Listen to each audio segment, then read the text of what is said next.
High সবাইকে, আজকে দুপুরের মেনুর মধ্যে এটা ছিল একটা। সেদিন বাবা বাজার থেকে কাতলা মাছ আনায় কাতলা মাছের বাকি পিসগুলো খাওয়া হলো, মাছের মাথাগুলো কিন্তু ফ্রিজে পড়েই ছিল। তারপরে আজকে মনে পড়লো যে এই কচুরলতি দিয়ে এটা করা যাক, সেই মতো ফ্রিজ থেকে সেগুলোকে বের করে রেখে দিয়েছিলাম আর নুন হলুদ দিয়ে সেটা গরম তেলে ভেজেও নিয়েছি। আমরা তো ভিডিও শুরুতে দেখলেই কড়াই গরম হয়ে গেলে তার মধ্যে দিয়ে দিলাম সর্ষের তেল, সেটা গরম হয়ে গেলে কালো জিরে ফোড়ন দিয়ে তাতে দিয়ে দিলাম ছাড়িয়ে ধুয়ে রাখা কচুরলতি আর পেঁয়াজ দিয়ে ভালো করে নেড়েচেড়ে একটু ভেজে নিয়ে তার মধ্যে দিয়ে দিলাম জল।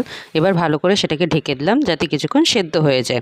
তারপরেই এবার আগের ভেজে রাখা মাছের মাথাগুলো এক এক করে দিয়ে দেবো, দিয়ে ভালো করে কিছুক্ষণ নাড়িয়ে চাড়িয়ে সেটাকে আবার ঢাকা দিয়ে দেবো।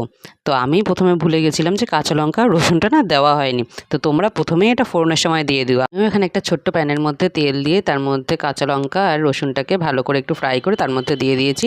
এবার একটু জলটা টেনে গেলে ভালো মতো এটা সেদ্ধ হয়েছে কিনা দেখে নুন মিষ্টি সব চেক করে এটাকে নামিয়ে দিলে এটা রেডি। তোমাদের সবার কেমন লাগলো ভিডিওটা অবশ্যই জানিও।